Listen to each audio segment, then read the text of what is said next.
ഞങ്ങൾ ഇന്ന് കല്യാണത്തിന് പോകാനായിട്ട് ഇറങ്ങിയതാണ്. രാവിലെ തന്നെ കായംകുളത്താണ് കല്യാണത്തിന് പോകാൻ. ഞങ്ങൾ ബസ്സിലാണ് പോകുന്നത്. അപ്പോഴേ കല്യാണത്തിന് പോകാനായിട്ട് ഇറങ്ങിയതാണ്. അപ്പോഴ് ഇനിയുള്ള വിശേഷങ്ങളൊക്കെ നമുക്ക് കണ്ടു നോക്കാം.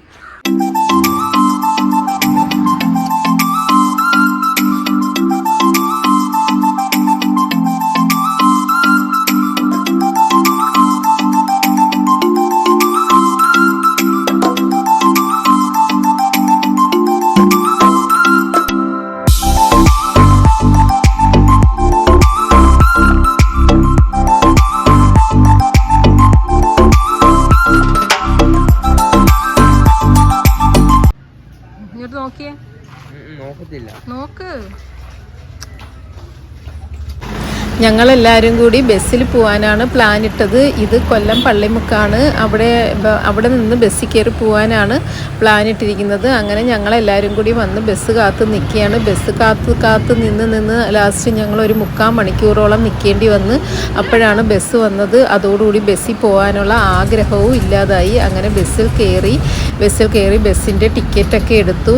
അങ്ങനെ ആകപ്പാട് ബസ് യാത്ര ചെയ്യാനുള്ള ആഗ്രഹം അതോടുകൂടി ഇല്ലാതായി. അങ്ങനെ അവിടെ ചെന്ന് ഇറങ്ങിയിട്ട് പിന്നെ ഒരു ഓട്ടോയിൽ കയറി ഞങ്ങൾ ഓഡിറ്റോറിയത്തിലേക്ക് പോവുകയാണ്. അപ്പോഴൊരാളുടെ കമ്മൽ ഊരി വീണ്. പിന്നെ കമ്മലെടുത്ത് കാതിലിട്ടുകൊണ്ടിരിക്കുകയാണ്. അങ്ങനെ ഓട്ടോയിൽ വരുന്ന വഴിക്ക് റെയിൽവേ ഗേറ്റ് ഉണ്ടായിരുന്നു. അവിടെ അങ്ങനെ കുറച്ച് സമയം നിർത്തിയിട്ടിരുന്നു.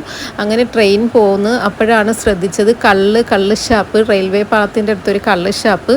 അങ്ങനെ അതൊക്കെ നോക്കിയിരുന്നു. അങ്ങനെ ഞങ്ങൾ ഓഡിറ്റോറിയത്തിലെത്തി. കായംകുളത്ത് ക്രോൺ ഓഡിറ്റോറിയത്തിലാണ് വന്നത്. You do to me, play my emotions like a pair of puppet strings. Did it ever occur to you my heart's more than a toy? Please go easy on me, babe. Send message after message, forward my calls. Next day you hit me back like nothing happened at all. അങ്ങനെ ഞങ്ങളെല്ലാവരും കൂടി ഓഡിറ്റോറിയത്തിലേക്ക് കയറി. ഓഡിറ്റോറിയത്തിൻ്റെ ഫ്രണ്ടിൽ 2 ആന, അതായത് ആനയുടെ പ്രതിമയൊക്കെ set ചെയ്ത് വെച്ചിട്ടുണ്ടായിരുന്നു. പിന്നെ ഞങ്ങൾ അതിൻ്റെ മുമ്പിൽ നിന്ന് കുറച്ച് വീഡിയോസും ഫോട്ടോസും ഒക്കെ എടുത്ത് അത് ഞാൻ ഷോർട്ട് വീഡിയോ ആയിട്ട് ഇട്ടിട്ടുണ്ട്. അതിനുശേഷം ഞങ്ങൾ അകത്തേക്ക് കയറിയപ്പോൾ ഗണപതിയുടെ ഒരു വിഗ്രഹം തന്നെ ഫ്രണ്ടിൽ ഇങ്ങനെ വെച്ചിരുന്നു. അതിൻ്റെ മുമ്പിൽ ഒരു ഉരുളിയിൽ കുറച്ച് ജമന്തി പൂക്കളൊക്കെ വെച്ചിട്ടുണ്ടായിരുന്നു. അത് കഴിഞ്ഞ് ഞങ്ങൾ അപ്പോഴത്തേക്ക് കല്യാണം തുടങ്ങുന്നതിൻ്റെ ആ ഒരു തിരക്കൊക്കെ ആയി. കല്യാണം തുടങ്ങുന്ന ആ ഒരു സമയമായി. അങ്ങനെ ഞങ്ങൾ കല്യാണം നടക്കുന്ന ഹാള് മുകളിലാണ്. അങ്ങനെ അവിടേക്ക് പോകാനായിട്ട് ഞങ്ങളെല്ലാവരും കൂടെ നിന്ന് കാര്യവും പറഞ്ഞുകൊണ്ട് നിന്നിട്ട് ഞങ്ങളെല്ലാവരും കൂടെ അങ്ങനെ മുകളിലെ കല്യാണം നടക്കുന്ന ഹാളിലേക്ക് ഞങ്ങൾ പോയി. അപ്പോഴും ഞാൻ മുകളിലേക്ക് താഴെ നിന്ന് ഞാൻ ഇവരെല്ലാം കൂടെ മുകളിലേക്ക് പോകുന്ന വീഡിയോ എടുത്തുകൊണ്ട് നിൽക്കുകയാണ്. അങ്ങനെ ഇവരുടെ വീഡിയോ എടുത്തതിന് ശേഷമാണ് പിന്നെയാണ് ഞാൻ മുകളിലേക്ക് കയറിപ്പോയത്. അങ്ങനെ മുകളിൽ ചെന്ന് കല്യാണം നടക്കുന്ന ഹാളിലേക്ക് കയറി. അപ്പോഴും കല്യാണത്തിൻ്റെ ആ ഒരു തിരക്കൊക്കെ ആയി. അങ്ങനെ പിന്നെ അതിൻ്റെ വീഡിയോ എടുക്കാനായിട്ട് ഭയങ്കര ബുദ്ധിമുട്ടായിരുന്നു. ഇതാണ് കല്യാണ പെണ്ണ്, കല്യാണി. അങ്ങനെ നമുക്കിനിയിപ്പോൾ കല്യാണം കാണാം.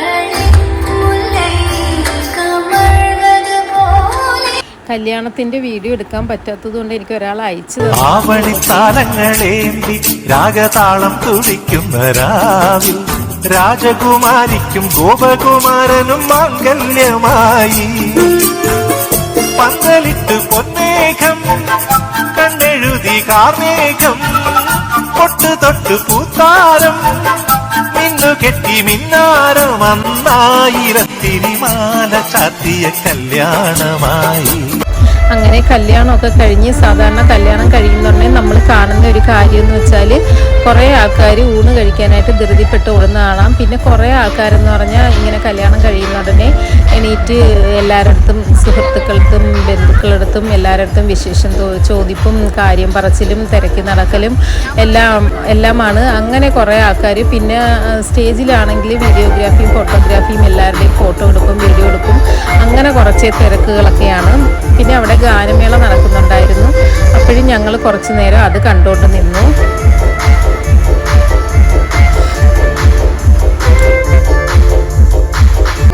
അങ്ങനെ ഞങ്ങൾ അവിടെ നിന്ന് കുറേ കാര്യമൊക്കെ പറഞ്ഞുകൊണ്ട് ഞങ്ങൾ അവിടെ നിന്നു.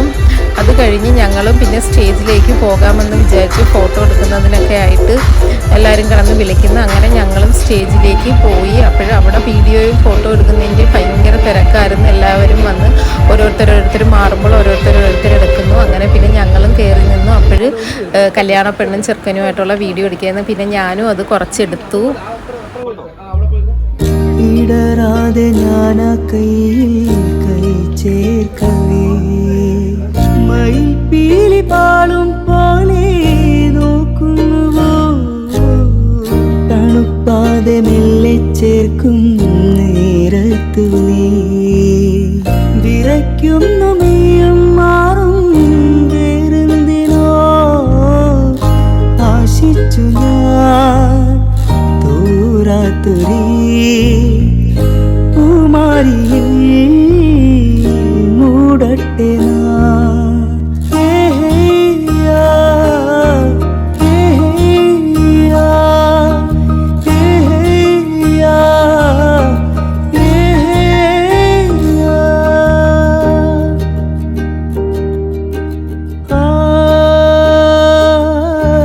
മഴത്തുള്ളികൾ പൊഴിഞ്ഞിടുമി നാടൻ വഴി നനഞ്ഞുടിയൻ പുറക്കീഴിൽ നീ വന്ന കാട്ടാലേ.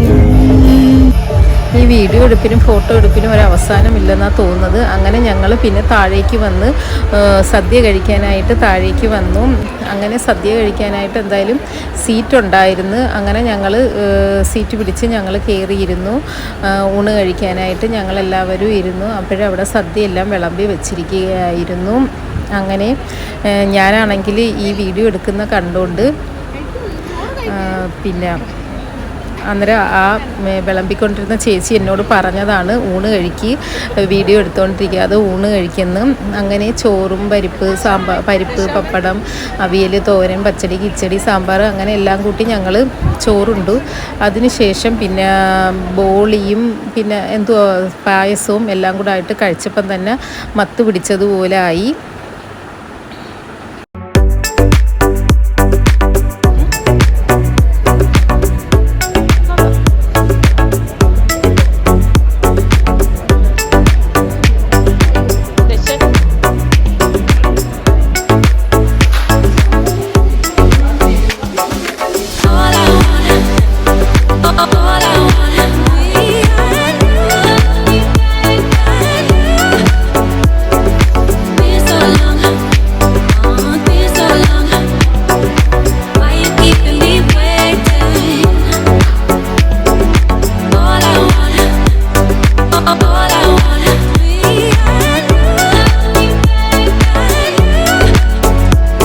അങ്ങനെ ഊണൊക്കെ കഴിഞ്ഞ് വന്ന് കാര്യം പറച്ചിൽ നടക്കുകയാണ്. ഇല്ല പറയുന്ന കണക്ക് നേരം ഇരുട്ടി വെളുത്താലും കാര്യം പറഞ്ഞ് തീരത്തില്ലെന്ന് പറയുന്ന കണക്കാണ്.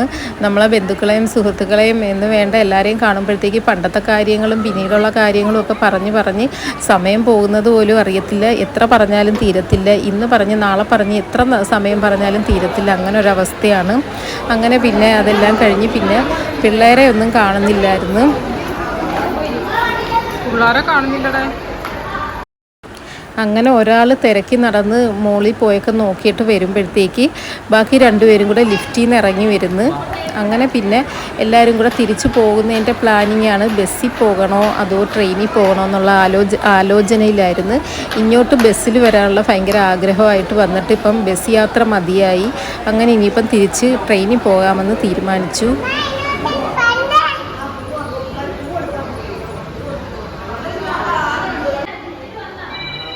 അങ്ങനെ എല്ലാവരും കൂടെ റെയിൽവേ സ്റ്റേഷനിലേക്ക് പോകാനായിട്ട് കല്യാണത്തിൽ നിന്ന് ഇറങ്ങി ഒരു ഓട്ടോയിൽ കയറി ഒരു ഓട്ടോ പിടിച്ച് ഞങ്ങൾ റെയിൽവേ സ്റ്റേഷനിലേക്ക് പോവുകയാണ്. റെയിൽവേ സ്റ്റേഷനിൽ ചെന്ന് ട്രെയിൻ പിടിച്ച് വീട്ടിൽ വരാമെന്ന് തീരുമാനിച്ചു. അങ്ങനെ റെയിൽവേ സ്റ്റേഷനിലെത്തി. പിന്നെ അവിടുന്ന് ടിക്കറ്റ് എടുക്കാനായിട്ടൊക്കെ നിന്ന് അങ്ങനെ ടിക്കറ്റ് എടുക്കാനായിട്ട് ചെന്നപ്പോഴാണ് അറിയുന്നത് ഞങ്ങൾക്ക് പോകേണ്ട കൊല്ലത്തേക്കുള്ള ട്രെയിൻ പിന്നെ ഞങ്ങൾ ചെന്ന സമയം കഴിഞ്ഞ് പിന്നെ 1 മണിക്കൂറും കൂടെ കഴിഞ്ഞിട്ടാണ് ആ ട്രെയിൻ ഉള്ളത്. അങ്ങനെ പിന്നെ ഞങ്ങൾ അവിടെയൊക്കെ നിന്ന് കുറച്ച് നേരം നമ്മളെ റെയിൽവേ സ്റ്റേഷൻ്റെ സൗന്ദര്യമൊക്കെ ആസ്വദിച്ചു. അങ്ങനെ പിന്നെ പ്ലാറ്റ്ഫോം ഇപ്പുറത്തേക്ക് ഇറങ്ങണമായിരുന്നു. അങ്ങനെ പിന്നെ ഞങ്ങൾ അവിടെ നിന്ന് നടന്ന് ഞങ്ങൾ ഇപ്പുറത്തോട്ട് ഇറങ്ങാനായിട്ട് എസ്കലേറ്ററിൽ കയറി ഇറങ്ങാമെന്നും പറഞ്ഞ് വന്ന് അവിടെ നിന്നപ്പോൾ ഒരു അമ്മമ്മയുടെ അടുത്ത് ഒരു അപ്പൂപ്പൻ അതിൽ കയറുന്നതിനെ പറ്റി പഠിപ്പിച്ചുകൊണ്ട് നിൽക്കുകയായിരുന്നു. ഇതെങ്ങനെ കയറണം എന്നൊക്കെ പറഞ്ഞ് ഇങ്ങനെ അതിൻ്റെ കാര്യങ്ങളൊക്കെ പറഞ്ഞു കൊടുക്കുന്നു. പക്ഷേ ആ അമ്മൂമ്മ കേട്ടോണ്ട് നിന്നിട്ട് പേടി പിന്നെയും അതിൽ കയറാതെ തിരിഞ്ഞ് സ്റ്റെപ്പ് വഴി കയറി പോകാമെന്നും പറഞ്ഞ് തിരിഞ്ഞു പോകുന്നതാണ് കണ്ടത്. അങ്ങനെ പിന്നെ ഞങ്ങളെല്ലാവരും കൂടി ഇതിൽ കയറി മുകളിലെത്തി. എന്നിട്ട് ഇപ്പുറത്തോട്ടുള്ള പ്ലാറ്റ്ഫോമിലേക്ക് വരണമായിരുന്നു. എന്നിട്ട് അവിടെ വന്നിരുന്നു. പിന്നെയും കാരണം കുറേ സമയം ഇരുന്നാലേ ട്രെയിൻ വരത്തുള്ളൂ. 1 മണിക്കൂറോളം അവിടെ ഇരിക്കണമായിരുന്നു. അങ്ങനെ ഇരുന്നു. അങ്ങനെ ഞങ്ങൾ ട്രെയിൻ പിടിച്ച് തിരിച്ച് വീട്ടിൽ വന്നു. അപ്പോൾ ഈ വീഡിയോ ഇഷ്ടപ്പെട്ടെങ്കിൽ ലൈക്ക് ചെയ്യാനും ഷെയർ ചെയ്യാനും സബ്സ്ക്രൈബ് ചെയ്യാനും ഒന്നും മറക്കരുത്. അപ്പോൾ ഇനി ഇതേപോലെ വീഡിയോ ആയിട്ട് വരുന്നവരെ ടാറ്റ ബൈ ബൈ, സി യു.